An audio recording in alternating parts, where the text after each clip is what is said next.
इतिहास की सबसे बड़ी गलतफहमियों में से एक ये है कि मुगल एम्पायर 1526 में पानीपत की जंग से शुरू हुआ और बिना रुके 1857 तक चलता रहा, जब तक 1857 का विद्रोह नहीं हुआ। लेकिन असलियत इससे बिल्कुल अलग है।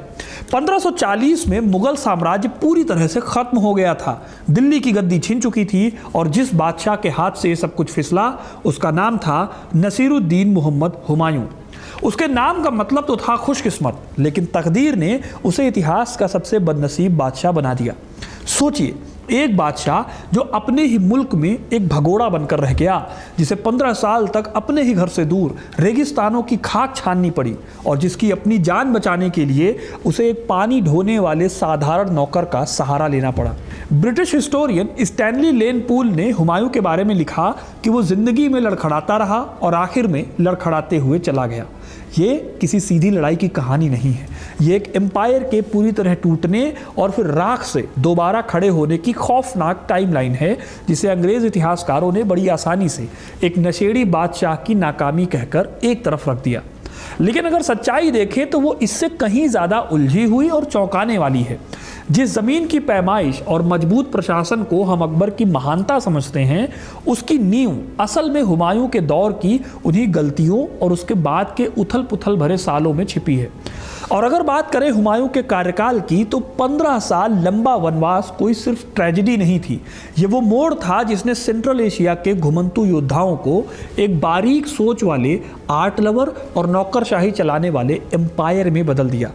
अगर हुमायूं भारत से ना भगाया जाता तो शायद ताजमहल और लाल किला कभी बनते ही नहीं। आखिर कैसे मुगलों को खदेड़ने वाले उनके सबसे बड़े दुश्मन ने ही अनजाने में मुगल एम्पायर को दुनिया का सबसे अमीर साम्राज्य बनाने का रास्ता दिखाया। क्यों एक मुगल बादशाह को अपनी जान और सल्तनत वापस पाने के लिए मजबूरन अपना धर्म तक बदलना पड़ा, और मुगल हरम की बंद दीवारों के पीछे वो कौन सी औरतें थी जो पर्दे के पीछे से सत्ता का असली खेल चला रही थी। ये पूरी कहानी आज आपको पता चलेगी, तो वीडियो को एंड तक ज़रूर देखिएगा, क्योंकि अपना इतिहास नहीं जानोगे तो खुद को कैसे पहचानोगे। साल 1530 था जब बाबर की मृत्यु हुई और हुमायूं को मुगल गद्दी मिली। उस वक्त उसकी उम्र महज 22 साल थी। हुमायूं को विरासत में कोई महान मुगल एम्पायर नहीं मिला था, बल्कि एक ऐसा खजाना मिला जो अंदर से पूरी तरह खोखला हो चुका था। इसे समझने के लिए टाइमलाइन में थोड़ा पीछे चलते हैं। बाबर ने पानीपत और खानवा की लड़ाइयों में जो अकूत दौलत लूटी थी, उसे उसने अपने रिश्तेदारों, सैनिकों और यहाँ तक कि समरकंद में बैठे अपने लोगों तक में बांट दिया। इसका अंजाम यह हुआ कि हुमायूं को जो सरकार मिली वो लगभग दिवालिया थी। सबसे बड़ी दिक्कत यह थी कि मुगलों के पास जमीन से टैक्स वसूलने का कोई ठोस ढांचा नहीं था। वो अभी भी एक कब्जा करने वाली फौज की तरह बर्ताव कर रहे थे। यह सिस्टम आम किसानों और लोकल सिस्टम से पूरी तरह से कटा हुआ था। सोचिए, एक ऐसा साम्राज्य जिसकी सीमाएं तो बहुत बड़ी थी, लेकिन उसकी जेब खाली थी और प्रशासनिक ढांचा लगभग ना के बराबर था। सबसे बड़ी बात यह थी कि खाली जेब और आर्थिक तंगी इसके सामने एक अकेली दिक्कत नहीं थी। असली मुसीबत थी टर्किश मंगोल परंपरा में छिपा एक पुराना रिवाज। इतिहासकार इस रिवाज को ट्रिनिस्ट्री कहते हैं। यूरोप के राजतंत्रों में जहां बड़ा बेटा पूरे साम्राज्य का इकलौता वारिस बनता था, वहीं मुगलों में साम्राज्य को भाइयों के बीच में जागीर की तरह बांट दिया जाता था। यानी हुमायूं कोई निरंकुश बादशाह नहीं था, बल्कि वो अपने भाइयों में बराबरों में पहला था। यहीं से कहानी में एक ऐसा किरदार आता है जिसे अक्सर नज़रअंदाज कर दिया जाता है, जबकि असल में मुगल एम्पायर के पहले पतन की जड़ यही किरदार था। किरदार का नाम हुमायूं का सौतेला भाई कामरान मिर्ज़ा। कामरान को काबुल और कंधार का इलाका बंटवारे में मिला था। ये कोई मामूली ज़मीन का टुकड़ा नहीं था। मुगल सेना की असली ताकत यानी बेहतरीन सेंट्रल एशियाई घोड़े और एक्सपीरियंस लड़ाके, ये सब इन्हीं रास्तों से होकर भारत आते थे। अपनी लोकेशन का फ़ायदा उठाते हुए कामरान ने जानबूझकर इन सप्लाई लाइंस को रोक दिया जब हुमायूं को सबसे ज़्यादा सेना की ज़रूरत थी। इसके अलावा कामरान ने हुमायूं की मदद के लिए कभी एक सैनिक तक नहीं भेजा। इसकी जगह वो हुमायूं के पीठ पीछे आगरा पर कब्जा करने की साजिशें रचता रहा। और दोस्तों, यही वो पहला बीज था जो आगे चलकर पूरे मुगल एम्पायर को डुबाने वाला था। अब आपको एक ऐसा फैक्ट बताता हूं जो आप में से ज़्यादातर लोगों को पता नहीं होगा। आम तौर पर यह बात फैलाई जाती है कि हुमायूं हर वक्त अफीम के नशे में डूबा रहता था और बेहद कमज़ोर राजा था, लेकिन यह बात पूरी तरह से सच नहीं है। समकालीन इतिहासकार ख्वांद मीर की किताब कानूने हुमायूनी के मुताबिक हुमायूं खुद को एक कॉस्मोक्रेट यानी ब्रह्मांड का शासक मानता था। उसने अपने विद्रोही चगताई और उज़्बेक सरदारों को साइकोलॉजिकल तरीके से काबू में रखने के लिए बहुत ही मिस्टीरियस सा दरबार बनाया था। प्रशासन को उसने 4 अलग अलग एलिमेंट्स में बांटा था: धरती, पानी, आग और हवा। दरबारी अलग अलग दिन प्लैनेट्स के हिसाब से रंग बिरंगे कपड़े पहनते थे। एक खास कारपेट ऑफ मर्थ यानी खुशी का गलीचा बिछाया जाता था, जिसके बीचों बीच हुमायूं खुद को सूरज की तरह स्थापित करता था। ये सब देखने में अजीब या पागलपन जैसा लग सकता है, लेकिन असल में कहीं ना कहीं ये सत्ता को अपने हाथों में मजबूती से सेंट्रलाइज करने की एक बहुत सोची समझी कोशिश थी। इसके अलावा एस्ट्रोनॉमी में भी हुमायूं की अच्छी खासी रुचि थी। सवाल ये है कि क्या ये तरीका काम आया? आगे की कहानी बताएगी आपको कि ये तरीका बिल्कुल काम नहीं आया। यहाँ एक और बात आपको समझनी ज़रूरी है। हुमायूं की सेना का भी कुछ ऐसा ही हाल था। यहाँ पर कोई एक यूनिफॉर्म सेना नहीं थी, एक लैंग्वेज बोलने वाली फ़ौज नहीं थी। इसमें चगताई तुर्क थे, उज़्बेक थे, ईरानी लोग थे और भारत में शामिल हुए अफ़गान और हिंदुस्तानी सैनिक भी थे। हर गुट की अपनी वफादारी थी, अपने सरदार थे और अक्सर आपस में इन लोगों की बनती नहीं थी। जैसे कि मान लो कि एक मॉडर्न कंपनी को चलाने के लिए अलग अलग डिपार्टमेंट बनाए जाए, लेकिन हर डिपार्टमेंट का बॉस अलग हो और वो आपस में एक दूसरे पर ट्रस्ट ही ना करते हों। ठीक ऐसे ही हालात में एक जवान बादशाह के लिए सबको एक साथ बांध कर रखना आसान काम नहीं था। इसी उलझन को कम करने के लिए ही हुमायूं ने अपना वो अनोखा और मिस्टीरियस दरबार बनाया था, ताकि धर्म और रहस्य के सहारे वो उन सरदारों पर एक साइकोलॉजिकल पकड़ बना सके जिन्हें वो सिर्फ और सिर्फ ताकत से काबू में नहीं रख सकता था। ऐसा नहीं है कि हुमायूं कोई बहुत कमज़ोर बादशाह था। साल 1535 तक आते आते हुमायूं ने अपनी मिलिट्री की काबिलियत भी साबित कर दी थी। गुजरात अभियान के दौरान उसने चंपानेर के उस किले को रस्सियों के सहारे रात में चढ़कर जीत लिया, जिसे जीतना लगभग इम्पॉसिबल माना जाता था। ये एक बड़ी कामयाबी थी, लेकिन यही जीत एक धोखा भी साबित हुई। जब हुमायूं वेस्ट में गुजरात की लड़ाई में उलझा हुआ था, ठीक उसी वक्त ईस्ट में यानी बंगाल और बिहार के इलाके में एक ऐसा जाल बुना जा रहा था जो पूरे मुगल एम्पायर को निगलने वाला था। इस जाल का असली खिलाड़ी था शेर शाह सूरी। शेर शाह सूरी कोई मामूली बागी नहीं था, वो बहुत सूझबूझ वाला स्ट्रेटजिस्ट था जिसने मुगलों की एक बहुत बड़ी कमजोरी को ठीक से पहचान लिया। मुगल भारी हथियारबंद घुड़सवार सेना पर बहुत ज़्यादा डिपेंडेंट थे और ये घुड़सवार सेना बारिश और कीचड़ भरी ज़मीन में लगभग बेकार हो जाती थी। शेर शाह ने अपनी फ़ौज में लोकल राजपूतों और आम किसानों को भी शामिल किया, जो वहाँ की ज्योग्राफी को मुगलों से कहीं बेहतर जानते और समझते थे। कहने का मतलब है कि ये कोई बड़ी सेना होने की बात नहीं थी, ये बात ये थी कि आप ज़मीन की लड़ाई को कितना ज़्यादा समझते हैं। साल 1539 में चौसा के मैदान में लड़ाई हुई और अपने सबसे खतरनाक मोड़ पर पहुंच गई। इससे पहले कि हम इस लड़ाई की तबाही को समझें, ज़रा उस वक्त के लॉजिस्टिक्स को भी समझ लेते हैं। एक बहुत बड़ी सेना लेकर चलना सिर्फ सैनिकों की गिनती का खेल नहीं होता। हज़ारों घोड़ों के लिए चारा चाहिए, तोपखाने को ढोने के लिए बैल और हाथी चाहिए, सैनिकों के लिए राशन, कपड़े और हथियार बनाने वाले कारीगर भी चाहिए, और ये सब कुछ एक साथ चलते थे। मॉनसून के मौसम में गंगा किनारे इतनी बड़ी फौज को टिकाना अपने आप में एक बहुत बड़ा चैलेंज और थ्रेट था, क्योंकि नदी का पानी बढ़ता जा रहा था और ज़मीन दलदल में बदल रही थी। मुगल सेना ने इस टाइम पर अपना कैंप गलती से एक निचले इलाके में लगाया, जहां से भागने का कोई आसान रास्ता नहीं था। रात के समय जब मुगल सेना गहरी नींद में सो रही थी, तब अफगान सैनिकों ने तीनों तरफ से अचानक हमला बोल दिया। तबाही इतनी भयानक थी कि मुगल सेना का बड़ा हिस्सा वहीं ख़त्म हो गया। और तो और खुद हुमायूं, जो खुद को ब्रह्मांड का शासक मानता था, उसकी हालत ऐसी हुई कि वो ही गंगा नदी में डूबने वाला था। हालांकि ऐन वक्त पर निज़ाम नाम के एक भिश्ती यानी पानी ढोने वाले साधारण से आदमी ने अपनी हवा भरी चमड़े की मशक के सहारे उसकी जान बचाई। ये सिर्फ एक हार नहीं थी, ये मुगल सत्ता के पूरे गुरूर का सबसे शर्मनाक पतन था। एक बादशाह जिसे खुद को सूरज कहना पसंद था, उसे अपनी जान बचाने के लिए एक साधारण से भिश्ती का सहारा लेना पड़ा।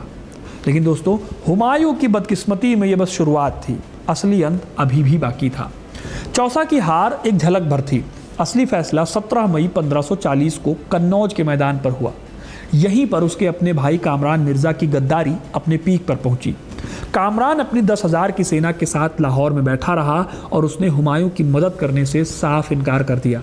सोचिए कि अपने ही सगे भाई की मदद के बिना टूटे हुए मनोबल और अधूरी सेना के साथ हुमायूं को कन्नौज के मैदान में उतरना पड़ा। उधर शेर शाह ने अपनी शानदार स्ट्रेटजी से मुगलों को चारों तरफ से घेर लिया। ये कोई बराबरी की लड़ाई नहीं थी, लगभग एक तरफा कत्लेआम रह गया।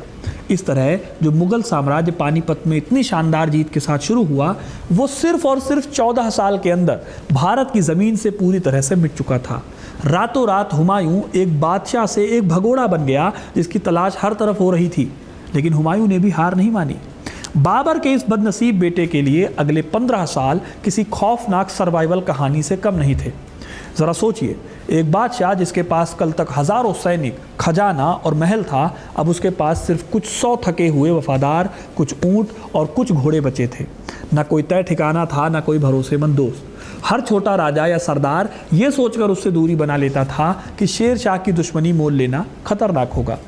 हुमायूं का काफिला सिंध और राजपुताना के तपते रेगिस्तानों में पानी की एक एक बूंद के लिए तरसता रहा।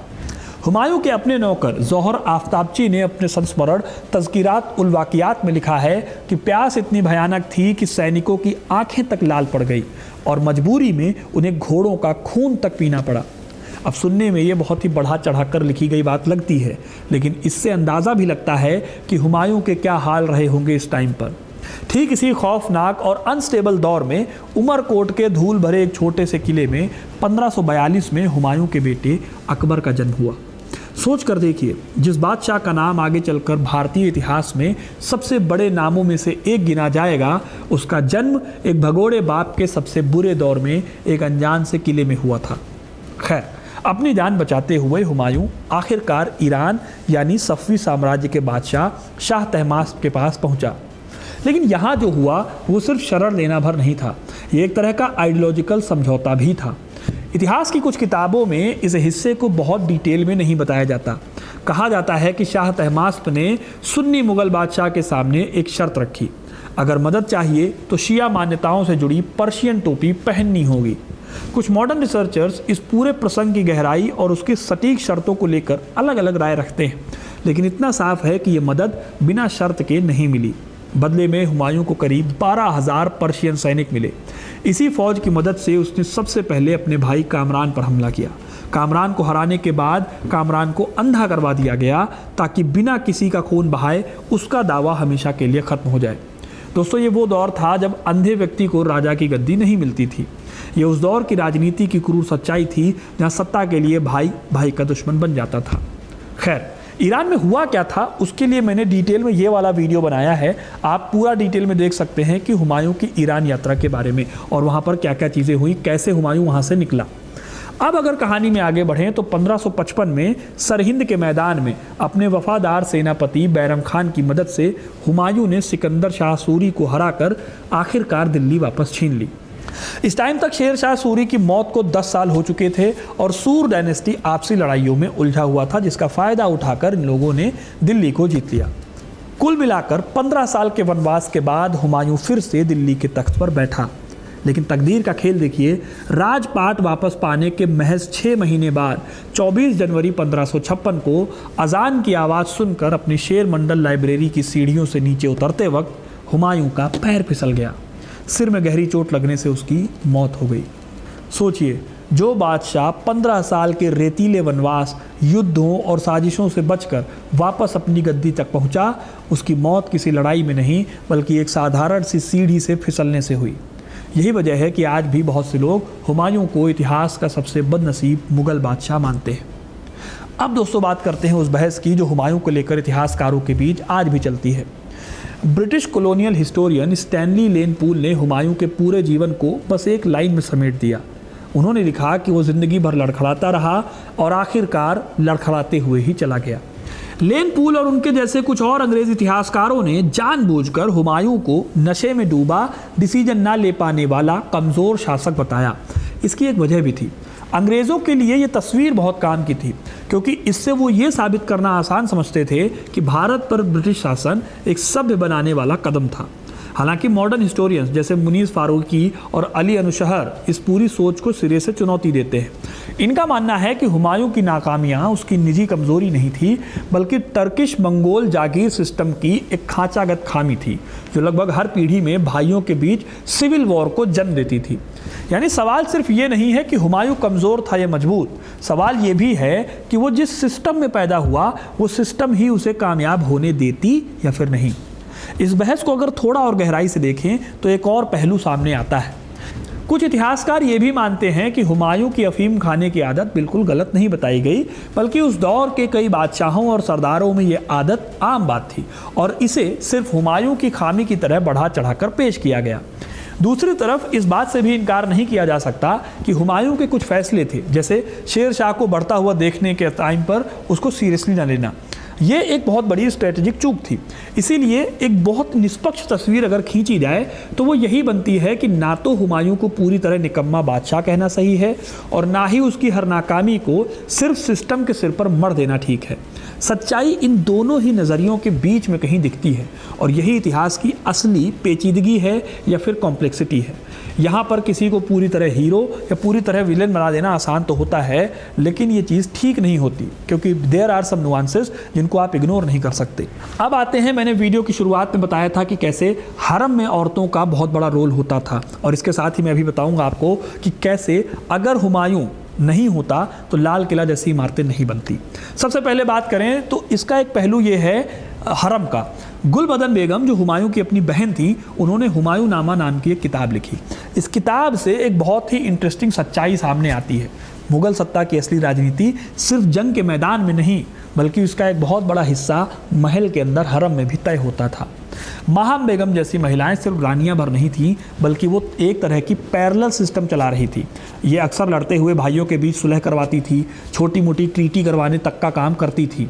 ये पहलू हमें मुगल पॉलिटिक्स को थोड़ा और गहराई से समझने में मदद करता है कि सत्ता सिर्फ तलवार से नहीं, बातचीत और रिलेशन से भी चलती थी। गुलबदन बेगम खुद बाबर की बेटी और हुमायूं की सगी बहन थी, इसलिए उनकी लिखी बातें किसी दूर बैठे दरबारी इतिहासकार की राय नहीं, बल्कि फैमिली के अंदर से देखी गई सच्चाई मानी जाती है। यही वजह है कि मॉडर्न रिसर्चर्स हुमायूं नामा को मुगल दौर के बहुत ही भरोसेमंद और इंसानी नज़रिए वाले डॉक्यूमेंट्स में गिनते हैं, क्योंकि इसमें हुमायूं को ना तो पूरी तरह से महान दिखाया गया, ना ही पूरी तरह से नाकाम दिखाया गया, बल्कि उसे एक ऐसे इंसान के तौर पर दिखाया गया जो हालात से लगातार जूझता रहा और लड़ता रहा। अब दोस्तों आखिर में बात करते हैं हुमायूं की असली विरासत, जो उसकी मौत के बाद कहीं ज़्यादा साफ नज़र आती है। जब हुमायूं ईरान से वापस लौटा तो अपने साथ मीर सैयद अली और अब्द अल समद जैसे बेहतरीन चित्रकारों को भी भारत लेकर आया। यहीं से भारत में मुगल लघु चित्रकला यानी मिनिएचर पेंटिंग की शुरुआत हुई, जो आगे चलकर मुगल कला का एक बहुत बड़ा हिस्सा बनी। इसके अलावा 1560 के दशक में बना हुमायूं का मकबरा भी सिर्फ एक कब्र भर नहीं था। इसमें भारत में पहली बार पर्शियन शैली का 4 भाग यानी 4 हिस्सों में बटा बगीचा और डबल डोम ढांचा इस्तेमाल किया गया। कुछ इतिहासकारों का मानना है कि यह मकबरा दरअसल अकबर की तरफ से एक तरह का पॉलिटिकल मैसेज भी था। ये पत्थरों में लिखा हुआ ऐलान था कि मुगल अब वापस काबुल नहीं जाएंगे, उन्होंने हिंदुस्तान को अपना परमानेंट घर बना लिया है। तो दोस्तों, हुमायूं की पूरी कहानी को अगर हम देखें तो एक बात साफ नज़र आती है, उसे सिर्फ कमज़ोर बादशाह कहकर खारिज कर देना उसकी कहानी के साथ नाइंसाफ़ी होगी। उसकी हार में उसकी अपनी कुछ गलतियां ज़रूर थी, लेकिन उसकी हार की जड़ में एक पूरे सिस्टम की खामी भी थी जो भाइयों को दुश्मन बना देती थी। सबसे इंटरेस्टिंग बात यह है कि जिस वनवास ने उसे सबसे ज़्यादा तोड़ा, उसी वनवास ने आगे चलकर मुगल साम्राज्य को वो कला, वो प्रशासन, वो पहचान दी जिसके लिए आज भी उसे याद किया जाता है। तो दोस्तों, ये थी कहानी हुमायूं की। आपको ये कहानी कैसी लगी कमेंट करके ज़रूर बताइए। आप हुमायूं को सबसे बदनसीब बादशाह मानते हैं या नहीं, ये भी कमेंट करके बताइए, और वीडियो को लाइक और शेयर करना ना भूलें। ऐसे इंटरेस्टिंग कहानियों के लिए, इतिहास से जुड़े रहने के लिए हिस्ट्री कनेक्ट को सब्सक्राइब ज़रूर करें। बहुत बहुत धन्यवाद।